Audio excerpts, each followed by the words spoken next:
This is a Squiz Kids podcast. Your fresh take on what's happening in the world around you.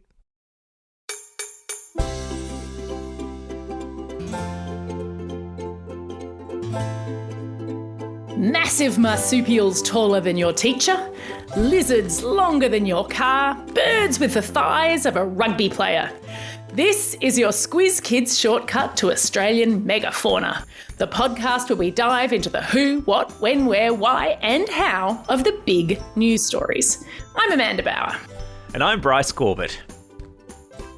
Lately, Bryce, we've been hearing in the news about how collisions with ships are causing a decline in marine megafauna populations, which had us here at Squiz Kids confused because we thought megafauna were extinct, like the dinosaurs.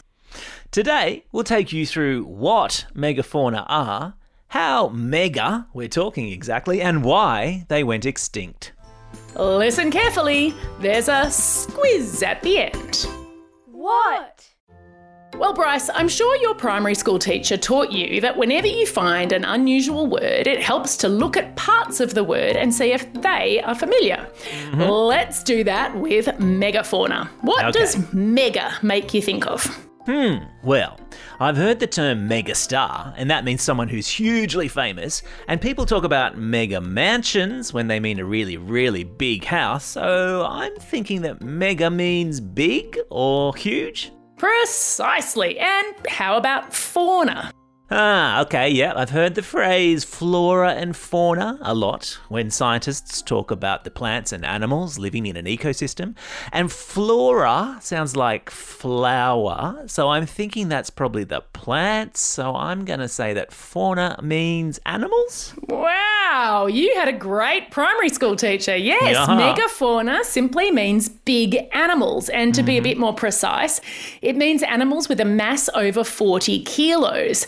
But the reason we were so confused about those stories of whales hitting ships is that usually when people talk about megafauna, they're really referring to a particular group of very large, now extinct animals that evolved after the dinosaurs died out 65 million years ago.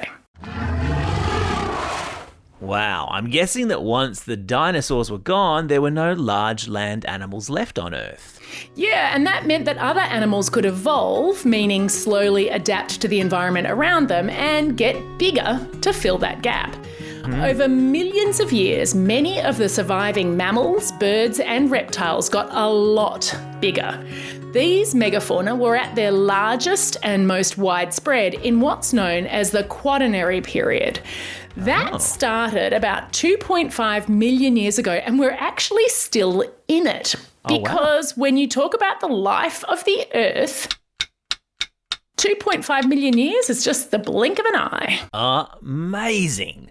Okay, so in the last 2.5 million years, just how big did these megafauna get? How?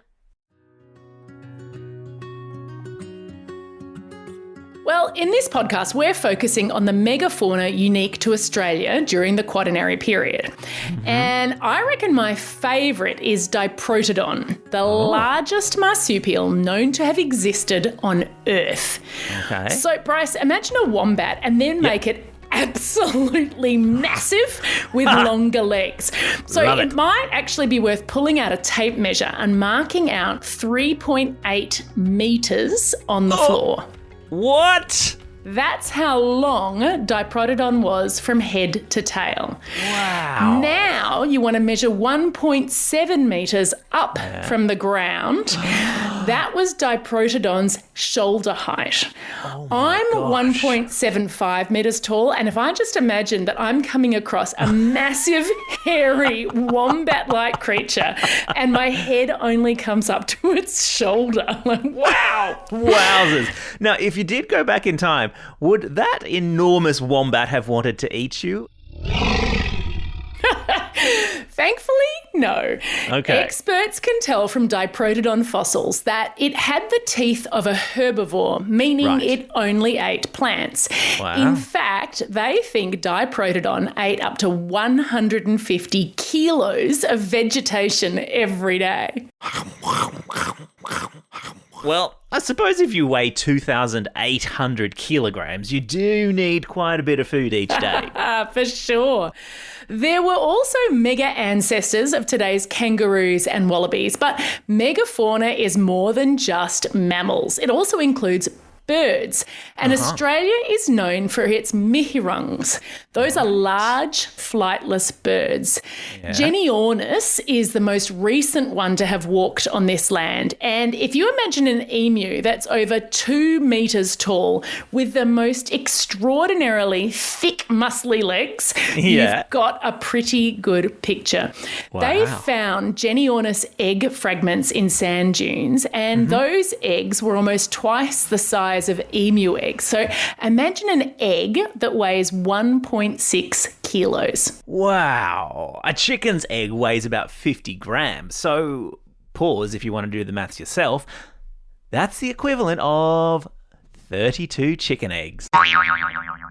It's a lot of eggs. A lot of eggs. Then, Bryce, we have the mega reptiles, and Australia had the biggest land lizard known to have existed in the world, the Megalania. Remember when we measured out 3.8 metres? Well, this gigantic monitor lizard could have gotten up to 7 metres long and weighed as much as 1,900 kilos. No way! That is a lot of lizard.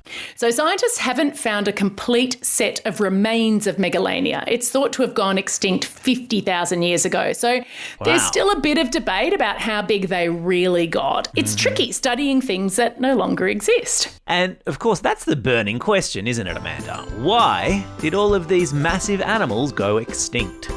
Why?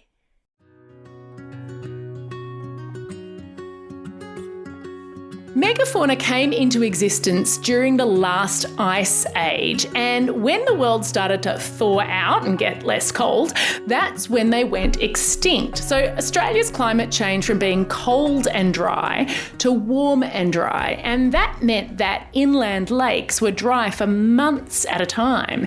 So megafauna were just too big, and they couldn't get enough food and water to survive from this new environment. Some of them did move to a narrow area in eastern Australia where there was permanent water. So our friend Diprotodon is thought to have survived on the Liverpool plains of New South Wales up until about 7,000 years ago. So were the remaining ones hunted to death by humans? Well, you might think so. I mean, the best preserved skeleton of Diprotodon at the Australian Museum in Sydney does have a small square hole on one rib that experts say could be a spear hole. Yeah, right. That would have fed a lot of people if you successfully speared a 2,800 kilogram animal. Yeah, that's a big barbecue. A lot of steaks. You know, First Nations people have been in Australia for 60,000 years. So megafauna coexisted, meaning lived together with humans for at least 30,000 years. And we also know that all over the world, Indigenous people are known for hunting in a sustainable manner. They know that to keep the food supply coming, you have to take care of it. And there were also social and spiritual reasons to take care of animals and the earth. So it's unlikely that humans are the main reason that these animals went extinct. Yeah, right. I have to say, I'm a bit sad that Australian megafauna went extinct. I would love to see them in real life. Yeah, me too. But Bryce, all is not lost. We do still have megafauna. So remember, it technically means over 40 kilos. So we do have smaller animals that evolved from those early Quaternary period megafauna. We've got red kangaroos, emus, saltwater crocodiles. Right. And our oceans are home to the biggest living marine megafauna in the world. Blue whales, whale sharks, leatherback turtles. Megafauna for the win.